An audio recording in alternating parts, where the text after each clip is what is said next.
They say you never truly know the value of what you hold until it turns to dust in your hands. Marcus Sterling thought he owned the world. He had the billion-dollar tech empire, the terrifying reputation, and the beautiful, quiet wife who waited at home. He also had the secrets, the late nights, the arrogance, and the mistress who whispered that his wife was nothing but a burden. But on a Tuesday that started like any other, Marcus came home to a silence so loud it shattered his bones. No note, no clothes, no wife, and his unborn heir. Gone. He thought he was the player moving the chess pieces, but he was about to realize the queen had already left the board, and checkmate was just beginning. The rain battered against the floor-to-ceiling glass of the Sterling Heights penthouse, blurring the lights of downtown Seattle into a smear of gold and grey. Inside, the air was perfectly conditioned, scented with sandalwood and cold ambition. Marcus Sterling checked his Patek Philippe watch. 8:15 p.m. He frowned, tapping his bespoke Italian leather shoe against the marble floor. The gala for the Sterling Cross merger was in 45 minutes. Eleanor was never late. She was the definition of predictable. Quiet, obedient Elena, who wore the pastel dresses he picked out, smiled when he told her to smile, and carried his child with a grace he often took for granted. "Elena," he called out, his voice echoing in the cavernous living room. "The driver has been waiting for 10 minutes. This isn't the night for games." Silence. Marcus adjusted his tie in the foyer mirror. He looked impeccable. At 38, he was the youngest CEO in the sector, a shark in a suit who had devoured competitors twice his size. He didn't have patience for domestic delays. He pulled out his phone and sent a quick text to Chloe. "She's stalling, probably crying about her swollen ankles again. I'll be there soon. Keep the champagne on ice."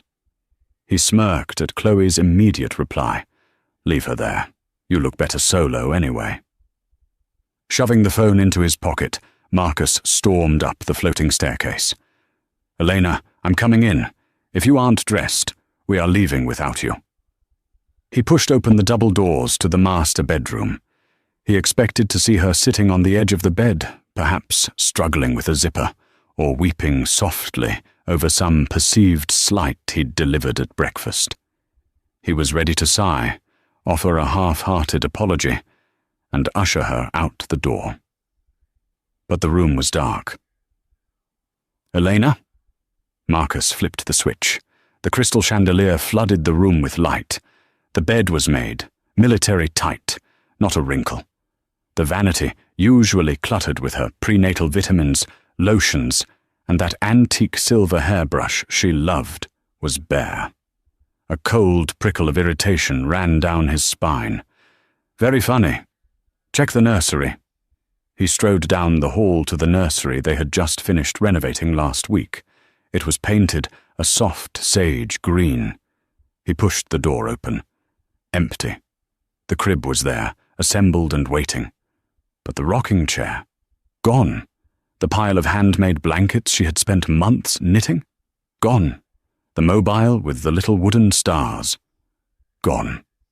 The irritation shifted into something colder. Confusion. He ran back to the master bedroom and yanked open her walk-in closet. It was stripped. It wasn't just that her clothes were gone. It was how they were gone.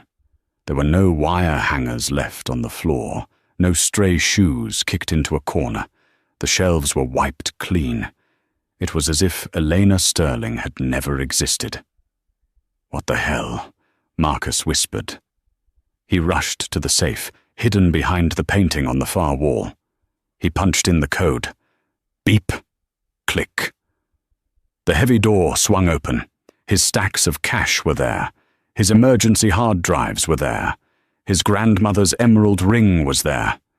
She hadn't stolen anything. She hadn't taken a dime of his money. She hadn't taken the jewelry he had bought her to apologize for his late nights at the office. She had only taken what was hers. Marcus stood in the center of the room, spinning slowly. The silence of the penthouse wasn't peaceful anymore. It was oppressive. It pressed against his eardrums. His phone buzzed. It was his lawyer, Arthur Pendleton. "Marcus." Arthur's voice was tight, unusual for the stone-faced attorney. "Where are you? The board is asking why your seat is empty." "She's gone, Arthur," Marcus said, his voice sounding foreign to his own ears. "Who?" "The new assistant. Elena. My wife. The closet is empty. The nursery is empty." There was a pause on the line. "Marcus, stop joking. You have the merger signing in an hour." "I'm not joking," Marcus roared, the panic finally breaking through his arrogance. "She didn't leave a note. She didn't fight with me this morning. She just evaporated." "Check the tracking on her car," Arthur commanded. Right. Marcus fumbled with his phone, opening the app that connected to Eleanor's white Range Rover. He stared at the screen. Signal lost. Vehicle disabled. "She disabled the tracker," Marcus muttered, his hand starting to shake. "She doesn't know how to do that. She doesn't know how to change a tire, Arthur. How did she disable a satellite tracker?" "Marcus," Arthur said, his voice dropping an octave. "You need to come to the office. Now. It's not just your wife that's missing." "What are you talking about?" "Just get here. And Marcus, don't call the police yet." The drive to the Sterling Enterprises headquarters was a blur of rain and red taillights. Marcus gripped the steering wheel of his Aston Martin until his knuckles turned white. She couldn't just leave. She was pregnant. She was 7 months along with his son. She had nowhere to go. Her parents were dead. She had no siblings. He had isolated her, subtly of course, from her college friends years ago. Her world was him. That was how he liked it. That was how he designed it. He dialed Chloe. "Finally," she purred. "I'm at the bar. You wouldn't believe the dress I'm wearing." "She's gone?" Marcus snapped. "Who? The cow?" Chloe laughed, the sound sharp and grating against his nerves. "Did she run off to a spa?" "She moved out, Chloe. Everything. She took everything." "Oh, Marcus, baby, that's wonderful." Chloe's voice shifted instantly from mockery to delight. "Don't you see? She saved you the alimony. If she abandons the marital home, it's easier for us. We can finally stop hiding." "Shut up, Chloe," Marcus hissed, surprising himself. "She's carrying my heir. If she thinks she can just waltz away with my son, she's insane." "Don't worry about the brat," Chloe said dismissively. "We can make another one with better genes. Just come meet me." Marcus hung up on her. For the first time, her voice didn't sound like a refuge. It sounded like a drill. He pulled up to the glass tower of Sterling Enterprises. The valet rushed to open the door, but Marcus shoved past him, storming through the lobby. Arthur Pendleton was waiting in the executive suite, pacing in front of the window. On the mahogany conference table sat a single, thin file folder. "Where is she?" Marcus demanded, slamming the door shut. "Have you hired a private investigator? I want the best. Get Kincaid on it." Arthur turned around. His face was pale. "Sit down, Marcus." "I don't want to sit. My pregnant wife is missing." "She isn't missing, Marcus," Arthur said quietly. "She resigned." Marcus froze. "Resigned? She doesn't work here. She's a housewife." Arthur slid the file across the table. "Open it." Marcus flipped the folder open.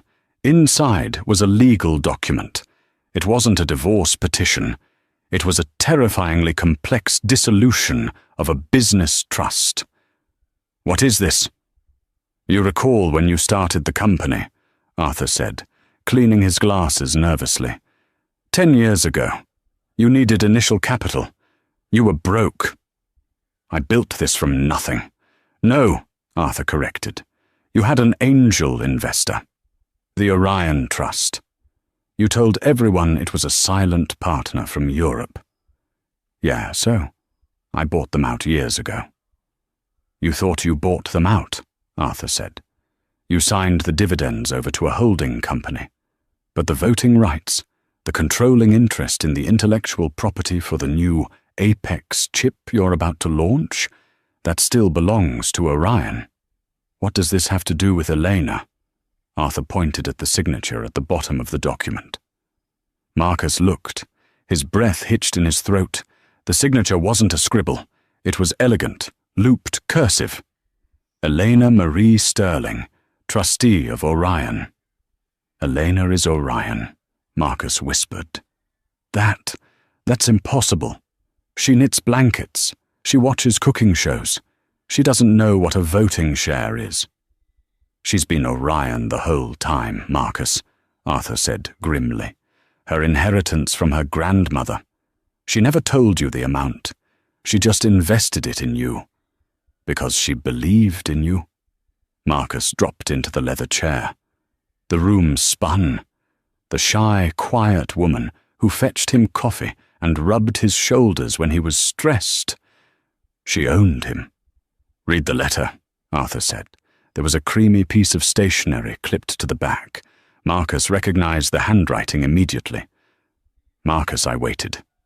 I waited for the man I married to come back. But the man who built this company with my help is dead.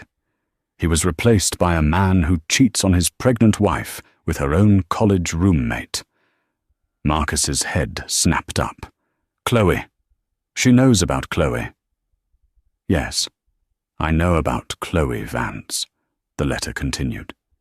I know about the apartment you rented her in the West Loop. I know about the jewelry you bought her using the company credit card, my company's credit card. I am not leaving you because I am weak. I am leaving because I am finished watching you destroy yourself. I have liquidated my position in the Apex project. The IP goes with me. The code goes with me. Good luck with the merger, Marcus. You have nothing to sell.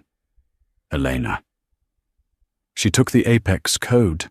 Marcus roared, jumping to his feet. That's illegal. That's theft.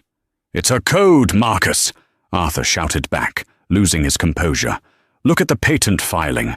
She wrote the core algorithm in grad school. You just marketed it. Fix this. Marcus grabbed a crystal decanter of whiskey and hurled it against the wall. It shattered, spraying amber liquid everywhere. Find her. I will drag her back here by her hair if I have to. We can't find her, Arthur said softly. I checked the accounts. She didn't just leave today, Marcus. She's been moving assets for 6 months. Slowly. Quietly. Every time you were with Chloe, Eleanor was moving a piece of the board. She's gone. And she took 60% of your liquid capital with her. Marcus stood, panting in the center of the room, his chest heaving. The reality was crashing down on him like a tidal wave. He wasn't the king. He never was. He was the jester, dancing for a queen he was too blind to see. And then his phone rang. It wasn't Chloe. It was a number he didn't recognize. Hello? He barked. Mr. Sterling. A rough voice. This is Detective Miller, Seattle PD. We found a white Range Rover abandoned near the pier. You need to come down here. We found some blood. The flashing blue and red lights cut through the Seattle mist like erratic heartbeats. Marcus parked the Aston Martin behind the yellow police tape, ignoring the officer who tried to wave him off. He spotted Detective Miller, a man who looked like he had been carved out of granite and worn down by sandpaper, standing by the edge of the pier. And there it was. The white Range Rover.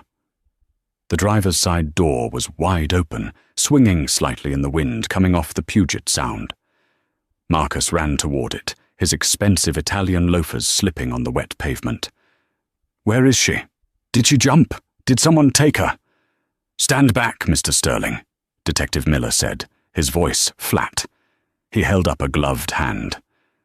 Marcus pushed past the tape anyway, stopping only when he saw the interior of the car. Eleanor's purse was on the passenger seat, spilled open. Her wallet, her phone, her prenatal vitamins. But it was the driver's seat that made the world tilt on its axis. On the creamy beige leather, there was a smear of crimson. Not a drop. A smear. As if someone had been dragged. "Oh God," Marcus choked out, stumbling back. Is that hers?" "We're testing it," Miller said, watching Marcus's face closely. "When was the last time you saw your wife, Mr. Sterling?" "This morning," Marcus stammered. The rain plastered his hair to his forehead. He felt stripped of his armor. "Before I went to the office. She was fine. She was drinking tea." "Did you fight?" "No. We never fight. Elena doesn't fight." Miller raised an eyebrow. "Everyone fights, Mr. Sterling. Especially when there's a baby on the way, or stress." He paused, his eyes drilling into Marcus. "Or a third party." Marcus froze. The rain felt suddenly freezing. "What are you implying?" "We checked her phone logs," Miller said, pulling a notepad from his trench coat. "She made a call to a divorce attorney 3 days ago, a Mr. Thorne. You know him?" Marcus's stomach dropped. Thorne was the most ruthless divorce lawyer on the West Coast. He cost $5,000 an hour. Elena, the woman who clipped coupons for baby clothes, had called him? I didn't know," Marcus whispered. "And," Miller continued, "we found a text message sent to her phone at 4 p.m. today, from a number registered to a Chloe Vance. It said, 'He's never going to leave me. Stop pretending you matter.'" Marcus closed his eyes. Chloe. She had taunted Elena. She had poked the bear, not realizing the bear was already awake and loading a shotgun. "Mr. Sterling," Miller stepped closer, invading Marcus's personal space. "Your wife disappears. Her car is found with blood in it. You have a mistress. She was contacting divorce lawyers. This doesn't look like a kidnapping. This looks like a clean-up." "I didn't hurt her," Marcus screamed, the panic rising to a fever pitch. "I was at the office. I have witnesses. I was preparing for the merger." "We'll check your alibi," Miller said, unimpressed. "But for now, I need you to surrender your passport. You're a person of interest." Marcus stared at the dark water of the Sound. The waves crashed against the pier, black and unforgiving. "She planned this," a voice in his head whispered. The blood. The car. The text from Chloe. She set the stage. But as he looked at the blood again, a sliver of doubt pierced his anger. What if she hadn't planned this part? What if someone else had found her? What if his arrogance had left her vulnerable to real wolves? "Find her," Marcus hissed, turning away. "Just find her." The headline the next morning was brutal. "Billionaire suspect? Pregnant wife vanishes amidst affair rumors." Marcus sat in his kitchen, staring at the tablet. The stock for Sterling Enterprises had dropped 18% in pre-market trading. The board had called an emergency meeting to discuss leadership stability. The front door chimed. Marcus looked up, hoping, praying it was Elena, hoping she would walk in, wet and cold, and tell him it was all a mistake. He would forgive her. He would even forgive the business sabotage. He just wanted the silence to stop. He opened the door. It was Chloe. She was wearing a bright red raincoat and pulling 2 massive Louis Vuitton suitcases. She pushed past him into the foyer, shaking off her umbrella. "My God, the paparazzi are animals outside," she complained, inspecting her makeup in the hall mirror. "I had to wear sunglasses just to get from the Uber to the lobby." Marcus stared at her suitcases. "What are you doing here, Chloe?" "Well, I can't stay at my place," she said, as if it were obvious. "The police were there this morning, Marcus, asking me questions. It's stressful. Besides," she walked over and ran a finger down his chest. "You need support. You're grieving. It looks good for us to be consolidated." Consolidated. Marcus batted her hand away. My wife is missing, possibly dead, and you're moving in. She's not dead, Marcus, Chloe scoffed, dragging her suitcase toward the stairs. She's dramatic. That blood was probably corn syrup. She's trying to scare you. Don't let her win. She started hauling her bag up the stairs, up to the master bedroom. Where are you going? Marcus barked. The master, Chloe called back. I'm not sleeping in the guest room. I'm the future Mrs. Sterling, aren't I? We might as well get used to it. Marcus felt a wave of nausea. He wanted to throw her out. He wanted to scream. But he was weak. He was terrified of being alone in this house with the memory of Eleanor. So he let her go up. An hour later, Arthur Pendleton arrived. He looked like he hadn't slept. It's over, Marcus, Arthur said, not even bothering to sit down. The merger? The banks, Arthur corrected. They called the loans, all of them.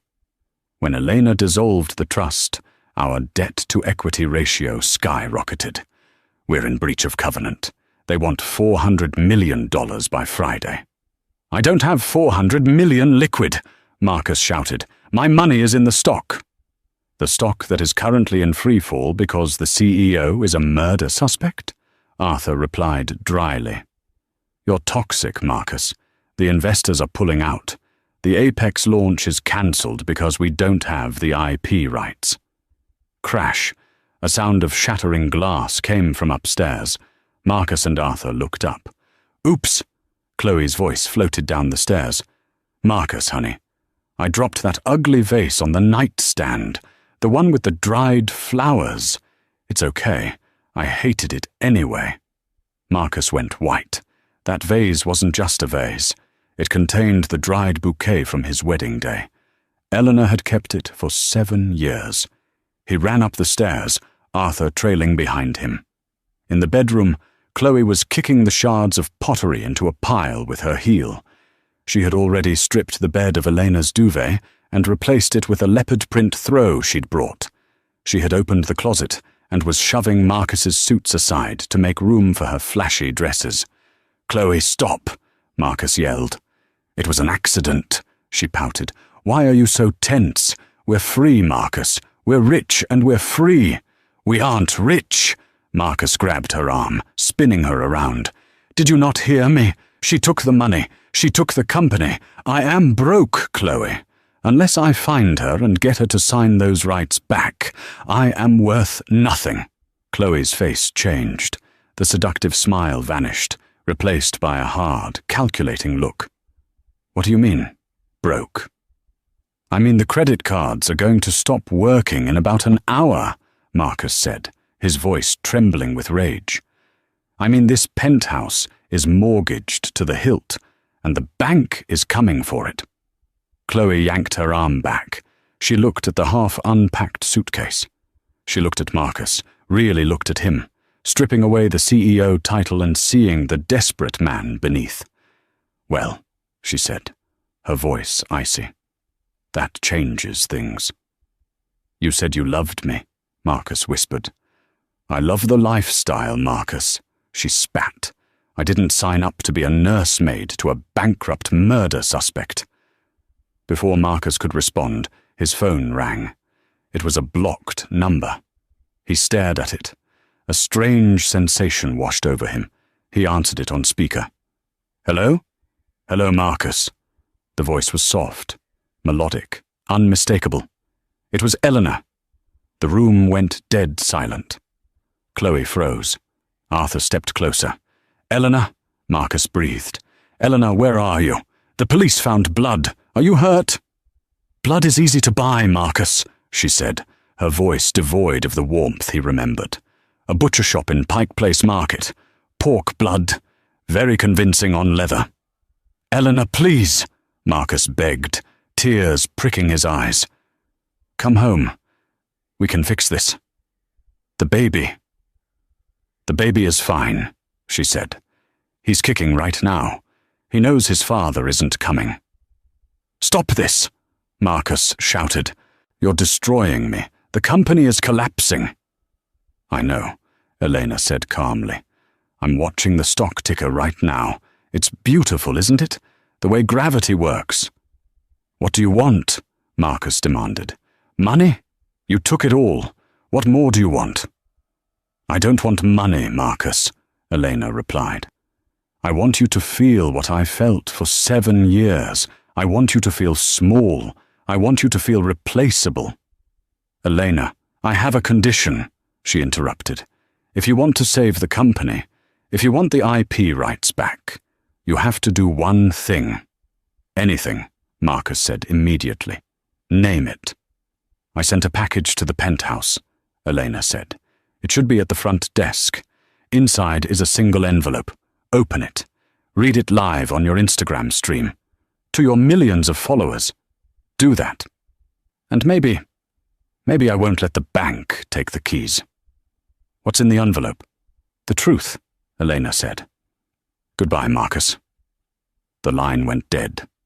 The package was heavy. It was a simple manila envelope, wrapped in brown paper, sitting innocuously on the concierge desk of the Sterling Heights building. Marcus grabbed it, as if it were a bomb. Back in the penthouse, the atmosphere was toxic. Chloe was pacing, scrolling through real estate listings on her phone, clearly looking for a backup plan. Arthur sat with his head in his hands. Open it, Chloe snapped. If reading a piece of paper gets the bank off our backs, just do it. Marcus ripped the tape. He slid out a single sheaf of papers. It wasn't a letter, it was a script, and clipped to the front was a paternity test result. Marcus scanned the test first. Subject, unborn male fetus. Father, Marcus Sterling. Probability, 99.999%. She wasn't lying about the baby. It was his son, his heir, the only legacy he had left. He looked at the script. The title at the top read, The Architect of My Success. What does it say? Arthur asked, looking up. She wants me to destroy myself, Marcus whispered, his face draining of color. She wants me to admit everything. Admit what? Chloe asked, leaning over his shoulder. That you're a cheater. Everyone knows that, Marcus. It's trending on Twitter right now. No, Marcus shook his head. Not the affair. The business. She wants me to admit that I didn't write the Apex code. She wants me to admit that she did.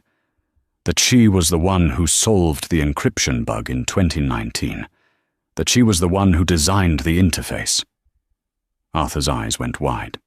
Marcus, if you say that publicly, the SEC will investigate you for fraud. Investors bought in because you were the genius. If you admit you were just the face, you'll be uninsurable. You'll never be a CEO again. But if I don't, Marcus said, his voice cracking, she lets the company implode anyway, and she keeps my son. Do it, Chloe said instantly. Marcus whipped around to face her. Did you hear him? I'll be ruined. But you'll still have the shares, right? Chloe calculated coldly. If the company survives, the shares are worth money. If the company dies, we have nothing. Swallow your pride, Marcus. Read the damn paper. Marcus looked at the woman he had destroyed his marriage for. She didn't care about his reputation. She didn't care about his dignity. She just wanted the check to clear. He set up his phone on a tripod in the living room. The lighting was perfect, but he looked like a ghost. He opened Instagram. Live. The viewer count skyrocketed instantly. 10,000, 50,000, 200,000. The world was watching the missing wife billionaire. Hello, Marcus began, his voice shaking. I have a statement. He looked at the script Elena had written. It was brutal. It was precise. For 10 years, he read, I have been hailed as a visionary. Fortune magazine called me the tech prophet. But a prophet implies divine inspiration. I had no inspiration. I had a wife. He paused. The comments were flying so fast they were a blur. Elena Sterling is not just my wife, he continued, forcing the words out through a throat that felt like it was filled with glass. She is the lead engineer of Orion. She wrote the source code for the Sterling operating system. She designed the Apex chip. While I was at Galas taking credit, she was at home, debugging the systems that made me a billionaire. He looked at the camera, tears of humiliation streaming down his face. I am not a genius, he read the final line. I am a fraud who stood on the shoulders of a giant and then tried to push her off. I am sorry, Elena. Please, please come home. He ended the stream. The room was silent. Then Chloe's phone pinged. She looked at it. Well, she said, grabbing her purse. That was pathetic. I saved the money, Marcus rasped. I did what you wanted. You saved the company, Chloe corrected. But you're a laughing stock. I can't be seen with a fraud, Marcus. It's bad for my brand. She signaled to the door. Driver's downstairs. I called him 5 minutes ago. You're leaving? Marcus stared at her. Now? After I just humiliated myself? You humiliated yourself the moment you thought you were smarter than her, Chloe said, opening the door. Bye, Marcus. Don't call me. The door slammed. Marcus was alone. He had no wife. He had no mistress. He had no reputation. But then his phone buzzed. A text from Eleanor. Good boy. Now come meet your son. The address Eleanor sent was for a private wing of St. Jude's Medical Center. Marcus didn't take the Aston Martin. He took a cab. He felt too small for the sports car now. He wore a baseball cap pulled low, terrified of being recognized as the fraud CEO. He sprinted through the hospital lobby, ignoring the receptionist, and jammed the button for the 4th floor. Neonatal intensive care. Come meet your son. The text replayed in his mind. Was the baby born? It was too early. She was only 7 months along. Had the stress induced labor? The elevator doors opened. The hallway was sterile, white, and quiet. At the end of the hall, standing in front of a large viewing window, was a man. Marcus slowed down. He knew that silhouette. It was tall, broad-shouldered, wearing a suit that cost more than Marcus's car. It was Julian Cross, his biggest rival, the CEO of Cross Industries, the company Marcus was trying to merge with. Julian, Marcus panted, approaching him. What are you doing here? Julian turned slowly. He didn't look at Marcus with the usual competitive disdain. He looked at him with pity. She's incredible, Marcus, Julian said softly. I always suspected she was the brains behind your operation. The code was too elegant for a brute like you, but I never knew she was this strong. Where is she? Marcus demanded, pushing past him to look through the glass. And there she was. Elena was lying in a hospital bed, hooked up to monitors. She looked pale, exhausted, but alive. And in a clear plastic incubator next to her bed, a tiny, fragile baby was sleeping, wires attached to his small chest. Marcus put his hand on the glass. My son. He was born 3 hours ago, Julian said. Emergency C-section. Fetal distress caused by the stress of her husband moving his mistress into her home. Marcus flinched. I'm going in. You can't, Julian said, stepping in front of the door. Get out of my way, Julian. That is my wife and my child. Not anymore, Julian said calmly. He reached into his jacket pocket and pulled out a document. While you were busy reading that script on Instagram, Eleanor signed a new deal. What deal?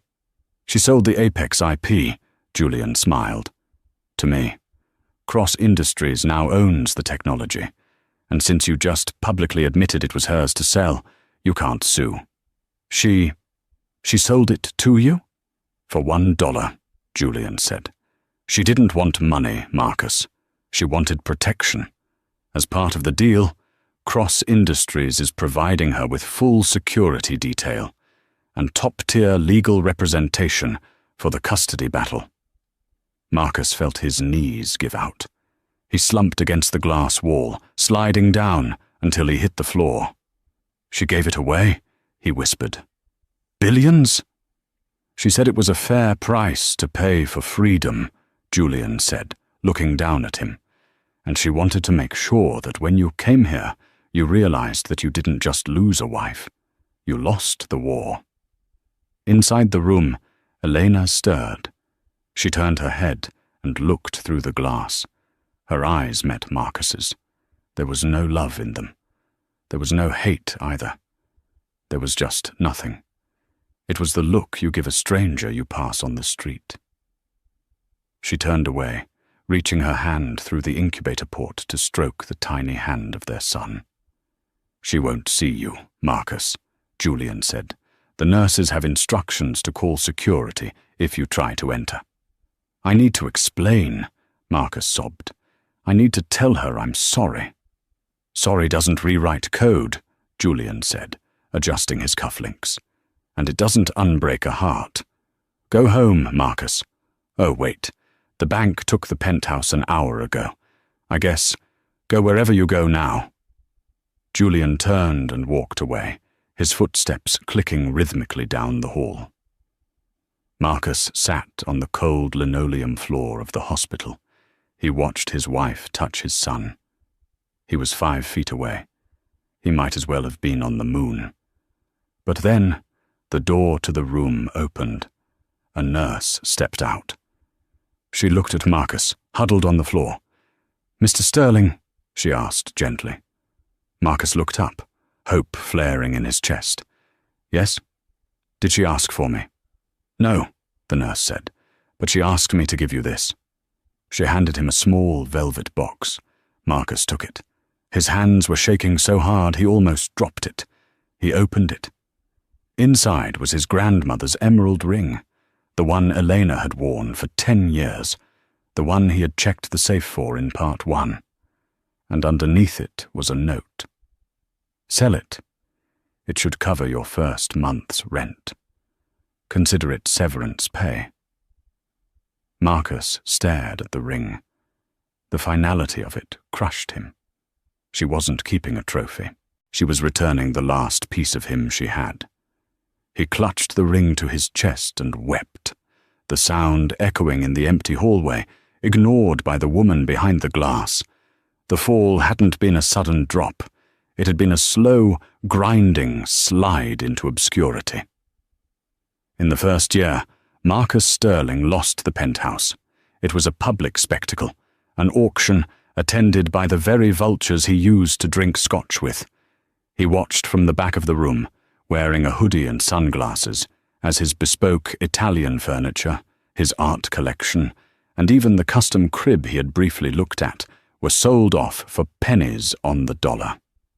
The gavel banging down felt like a physical blow to his chest, over and over again. In the second year, the legal battles ended. He had tried to fight Julian Cross's acquisition of the Apex IP, screaming about coercion and duress, but the courts didn't listen to men who admitted to fraud on Instagram.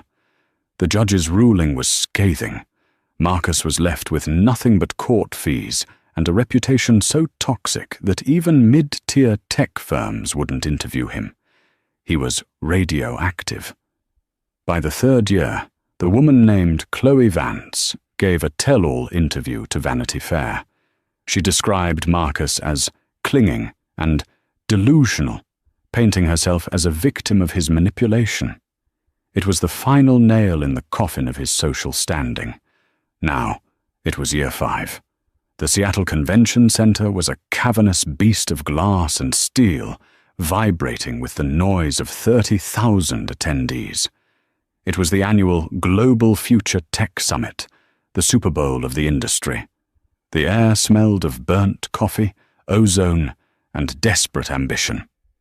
Way in the back, past the flashy holographic displays of Google and Tesla, past the mid-level software vendors, and tucked near the loading dock doors, was Zona Z. This was where the bottom feeders lived. The companies selling knockoff chargers, discount screen protectors, and generic tablets that overheated if you played a video for too long. Standing behind a folding table, covered in a cheap blue tablecloth, was Marcus. He wore a polyester polo shirt that was a size too big, the logo of Quick Tech Solutions embroidered crookedly on the chest. His hair, once styled by a celebrity barber, was grey at the temples and thinning. The sharp, predatory glint in his eyes had been replaced by a dull, watery exhaustion. He looked 10 years older than his 43 years. "Hey, buddy," a teenager with purple hair snapped, chewing gum loudly. "Does this power bank charge a MacBook?" Marcus looked down at the plastic brick in his hand.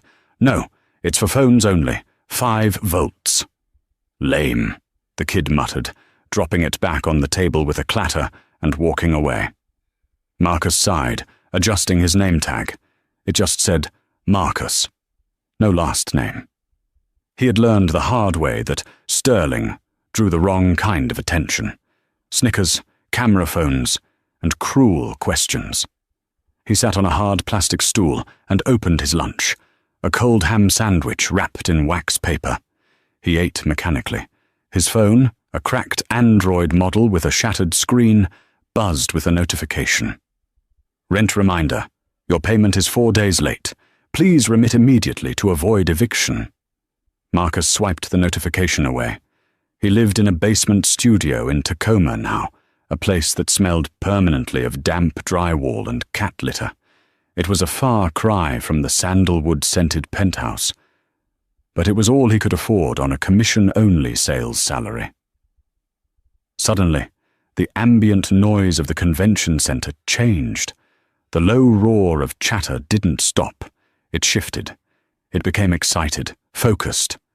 The overhead lights in the main hall dimmed, casting the vendor zones into twilight. A booming voice echoed from the massive ceiling speakers. "Ladies and gentlemen, please make your way to the alpha stage for our keynote presentation. Today, we are honored to unveil the future of quantum computing with the innovator of the decade." Marcus felt a magnetic pull. He shouldn't leave his booth. His manager, a 25-year-old tyrant named Brad, would fire him if he saw the table unattended. But Marcus couldn't help himself. He knew who was coming. He stood up, wiping crumbs from his mouth, and began to walk. He moved through the crowd like a ghost, weaving between the suits and the tech enthusiasts. He didn't belong in their world anymore, but he had to see. He had to know. He reached the perimeter of the alpha stage. It was packed. Thousands of people were standing shoulder to shoulder, their faces illuminated by the glow of the massive 8K screens towering above them. The announcer's voice reached a crescendo. "The CEO of Orion Technologies. Please welcome Elena Sterling." The applause was deafening. It wasn't polite clapping. It was a roar of adoration. And then she walked out. Marcus stopped breathing. Elena was unrecognizable from the woman he had married. The woman he remembered was soft, hesitant, usually wearing pastel cardigans and seeking his approval before speaking. This woman was a titan. She wore a sharp, tailored white suit that seemed to glow under the stage lights. Her hair was cut in a severe, chic bob that framed her face. She walked to the center of the stage, not with arrogance, but with a terrifying, calm certainty. She didn't wave wildly. She just stood there, soaking in the applause, owning the silence that followed. 5 years ago, Elena began, her voice crisp and amplified, echoing in Marcus's bones. I was a ghost. I was the code running in the background, keeping the system alive, while others took the credit for the interface. A ripple of laughter went through the crowd. They knew the story. Everyone knew the story. It had been the biggest scandal in tech history. But, Elena continued, pacing slowly, ghosts have a unique perspective. We see the flaws in the architecture that the kings on the throne miss. We see the instability. And when the castle falls, we are the ones who know how to rebuild it. She pressed a button on her clicker. The screen behind her exploded into color. Apex 2, the quantum bridge. Today, she said, Orion Technologies is not just launching a chip. We are launching a new language, a system that learns, adapts, and protects. And I am proud to say—" She paused, her voice softening just a fraction. "I wrote every line of the kernel myself." The crowd erupted again. People were chanting her name. "Eleanor! Eleanor! Eleanor!" Marcus stood in the shadows of a support pillar, gripping the cold metal. Tears pricked his eyes, hot, shameful tears. He remembered the nights he had left her alone in bed to go meet Chloe. He remembered mocking her hobbies. He remembered telling her she wouldn't understand the complexities of his business. She hadn't just understood them. She was the business, and he had thrown her away for a fling and a bruised ego. "She's amazing, isn't she?" Marcus jumped. A young woman standing next to him was beaming at the stage. "She's my hero. Single mum. Built $1 billion empire from the ashes of her ex-husband's fraud. She's the reason I went into coding." "Yeah," Marcus rasped, his throat tight. "She's something." The presentation ended 20 minutes later. The lights came up, and the VIPs began to flood toward the stage, hoping for a handshake or a selfie. Marcus should have turned back. He should have returned to his cheap tablets and his cold sandwich. But his feet moved on their own. He pushed through the crowd, driven by a masochistic need to be close to the sun that was burning him. He made it to the velvet rope separating the general admission from the VIP lounge. Elena was there, surrounded by security and investors. She was laughing at something a senator was saying, her head thrown back, looking radiant and genuinely happy. And then Marcus saw him. Julian Cross. The man who had been Marcus's rival, the man who had bought the IP for $1, was standing right beside her. He wasn't trying to overshadow her. He was standing slightly behind her, his hand resting protectively on the small of her back. He looked at her with a mixture of pride and reverence that Marcus had never possessed. But it wasn't Julian that shattered Marcus's heart into dust. It was the boy running towards them. "Mom! Mom!" A little boy, about 5 years old, burst through the legs of the security guards.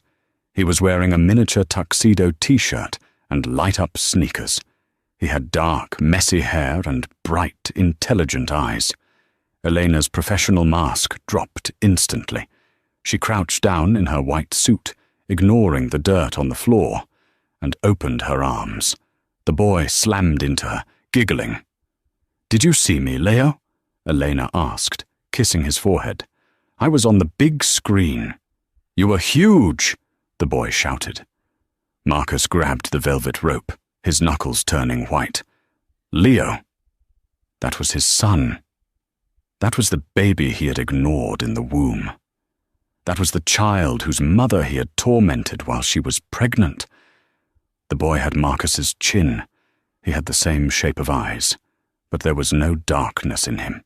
He looked happy. He looked loved. "Leo," Marcus whispered.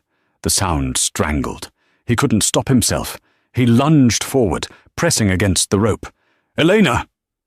The shout was desperate, cracking with 5 years of silence. It was loud enough. Julian heard it first. His head snapped up. His eyes scanned the crowd, sharp and dangerous. They locked onto Marcus instantly.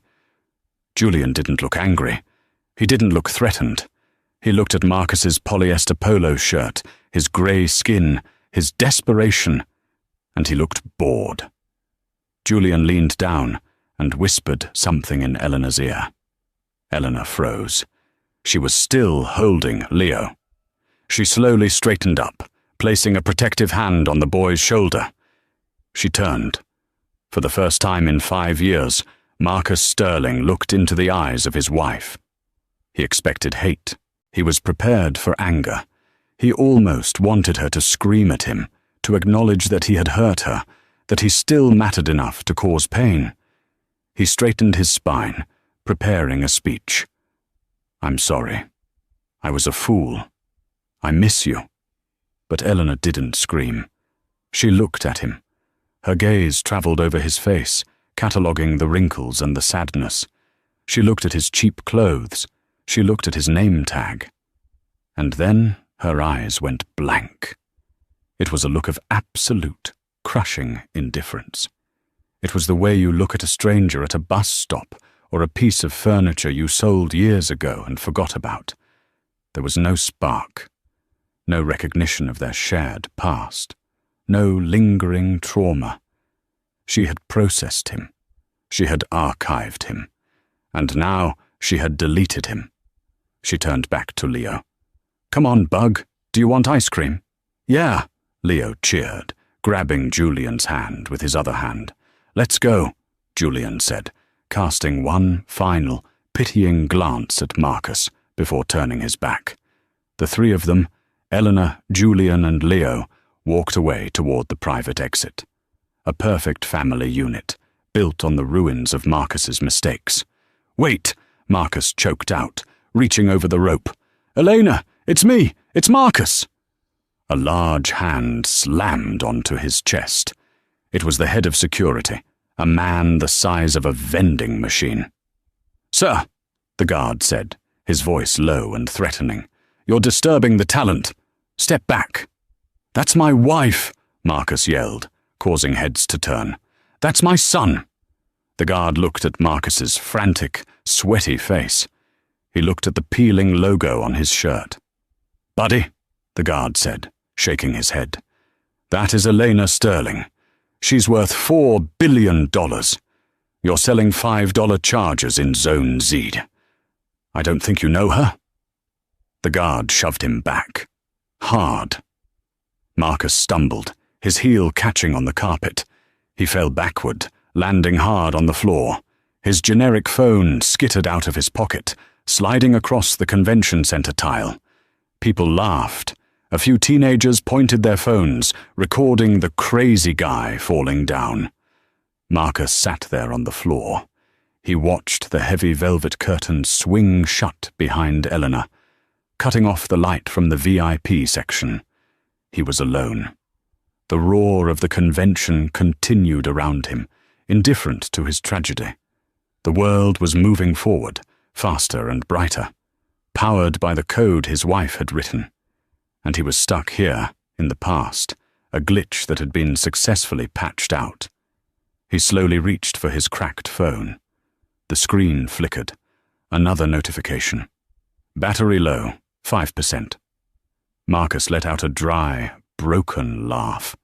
He curled his knees to his chest, sitting in the dirt of the convention floor, while the applause for his wife continued to thunder from the other side of the wall. He had wanted to be a king. He had wanted to be feared. He realized now, as the darkness of his own making swallowed him whole, that he had gotten his wish. He was feared by no one.